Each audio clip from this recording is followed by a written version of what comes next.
What's up, guys? I have one more video for you that it came to me last night as I was working on my pinball machine, which I said I was done, but that turned into it turned into something else and another thing. I wound up adding coin buttons in the little plastic spot on the atgames. On the atgames table. So I wanted to test it out on myself. Now, for those of you who know me, you know that I am like working with wood and like cutting wood and all that kind of stuff. I go to my dad for that. Yeah, I'm 43 years old, 43, 44. I don't even know. 43 or 44. But anyway, I still go to Dad whenever there needs to be wood cut or anything. He could build the back box. He could build the whole cabinet, all that stuff. Anything like that, I go to him for. Computer wise, that's what I take care of. But here's something that all you guys should got. If you're a modder, or if you're just somebody who maybe has a arcade one up or an atgames machine, you want to change buttons or you want to add buttons, and you might think it's tough or whatever. It is simple. Just like I told you, it was simple to add the lights. And I wasn't lying about that.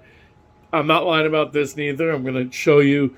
All you need is this one drill bit. It will drill for any button, any arcade button you want. And it'll go through, I've drilled through everything. Every kind of wood, the fake wood, the fake IKEA wood that the cabinets come in. This thing just eats through that. But the test last night was, can I drill it through plastic without the plastic shattering? Because that's where you should. I would guess you should take an actual, just a regular drill bit, drill a hole in it first, and then maybe use this. That would be the smart thing to do. But I didn't have to do that. This thing chewed right through it perfectly. And I was able to add buttons. So you guys are tired of looking at my face. So, and I need to shave. But let's look at the machine. My machine. Okay, so I added the coin buttons for of course has to be a thing where I'll get a, what do you call it, copyright strike. Please wait. I am now loading up the game. So have fun. I was nervous about drilling through this because this is like just cheap plastic. You know what I'm saying? But dude, look at the M.2. Remember I told you M.2? Look at that. Boom. I loaded quick. But anyway, I digress. So that you just went. I'm glad. I didn't mean to actually load the future pinball version, but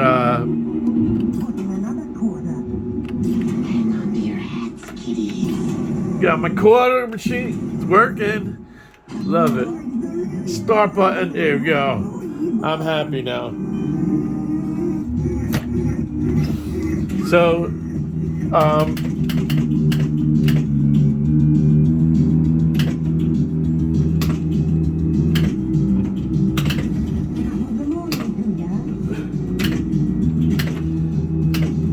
anyway, this is the bit.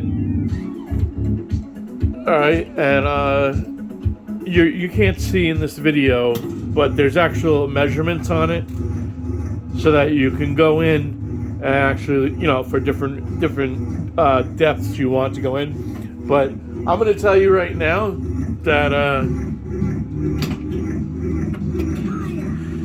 what do you call it? That you just go all the way through for every arcade button I've used, whether it's the Eclipse button, whether it's a button that goes with leaf switches, whether it's the 25-cent buttons, these little tiny buttons, even the big giant. I have look at this bag of buttons, and this isn't even this is the new bag of buttons. All the buttons are in a closet closed. These are all the Eclipse buttons and leaf switch buttons. But even the big giant button that that says launch or whatever.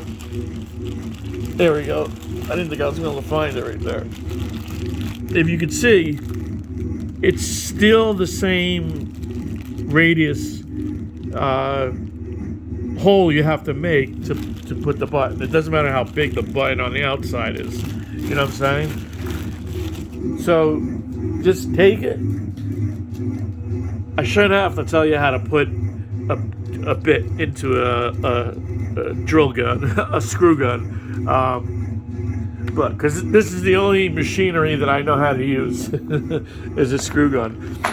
This bit chews right through it, dude. It went right through the plastic. Obviously, I would just recommend keep a vacuum near you. It's really me that needed to, what do you call it? That needed the vacuum. It's because I hate dirt and dust and stuff, so I just cleaned it up real quick, as I went through. Put the hole right through. It was like nothing, and it didn't crack. It didn't do anything to the machine. So does it look great? No, because this coin door is shitty, but it's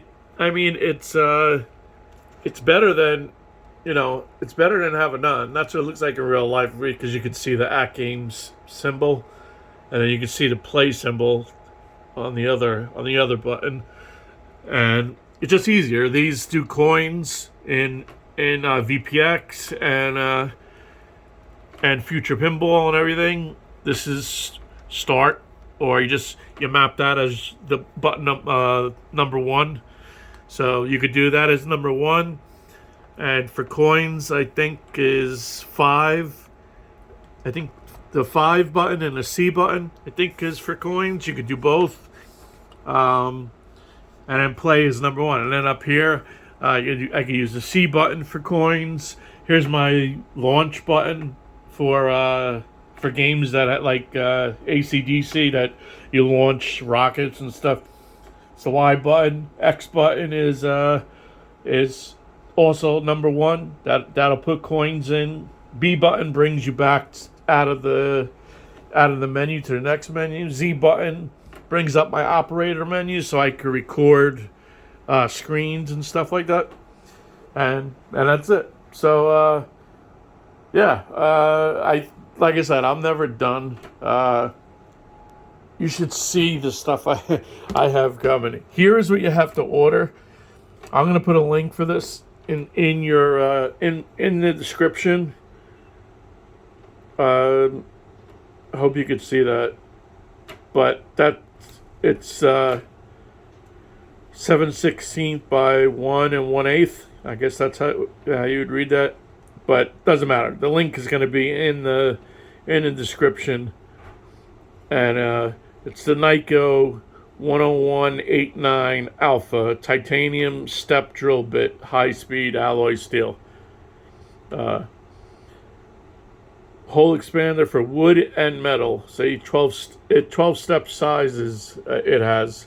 But like I said, this particular one right here, it's $14. It's perfect for arcade buttons. It'll do every button. Just go all the way through. Like I said, I've never come to one where I had to put a button somewhere, and this wasn't perfect. You know what I mean? Where I had to just go a little bit in. Oh, there's the actual measurements, but you don't need that. Just for arcade buttons, you're just gonna go right through, and it chews through everything. Like I said, that's why it's for metal and wood. But my worry was with plastic. Uh, plastic just cracks. Like everyone, this is my second control deck. As I showed you guys the other day when I was doing a demonstration for the Eclipse lights, I got a control deck over here because I had a crack that was just right here because I was doing insulation for when I was using the atgames exciters and stuff, and that little crack drove me nuts. And I waited till the National Owners Day or whatever, and I got it for $100 bucks, $120. It was worth grabbing. So here you go. This is how you can start modding. These are good things to have when you're getting into the hobby, and then eventually you'll go nuts like the rest of us. Probably not as crazy as me, but because I've pretty much lost my mind completely. Like I should have went to bed last night, and instead I just wound up adding buttons that. But actually, I really wanted to add those buttons though. So I wish you guys could see the color. I don't know how to film. If someone has this is a Samsung Fold phone. I'm filming in 4K. And LED buttons, like the colors never come out correctly. Like these are deep red right here, and obviously this is a deep red. This color and this color are exactly the same, and look how different they look on the camera. And this is like a deep green. The blue. This is the only thing that actually looks real, but I don't know if there's a. Yeah, and the blue under here on the controls to the stereo, that's the same. But I don't know what setting that it's supposed to be on or whatever. So if anyone knows, if you can leave it in the comments, if there's some sort of special way that how you can get the correct maybe there's a filter you're supposed to use or something. I don't know. It's supposed to be a good camera on this phone. So that's it. This is one of your if you're getting into the hobby and you got yourself a toolbox, you got the buttons and those connections that I showed you about, and you bought 3 or 4 of them like I told you to do, so you have them for when a hobby comes up at night, like it did for me last night. This is also another tool that you should throw in that toolbox. I'm telling you, it comes in handy. It's awesome, and the fact that it went through the plastic, it's even better. So it passed. And if I did it, then that definitely means you could do it, because I have no skill, like, you know what I mean, when it comes to doing stuff like that. So like down here's my riser. When I hit it with the vacuum cleaner or something, I use a Bic permanent black magic marker, and that's how I touch it up and hide any scratches in my black wood. So there you go. All right, so I'm gonna put the link in the description, and here's just another tool. You guys will be happy that you bought it. And I bought it in 2019, but it's 30% off right now, so it's $14. It's not bad, Ben. $14, grab it. You'll be surprised how much you use it when you're drilling holes, especially in stuff like this. You know what I mean? But take care, people. Peace.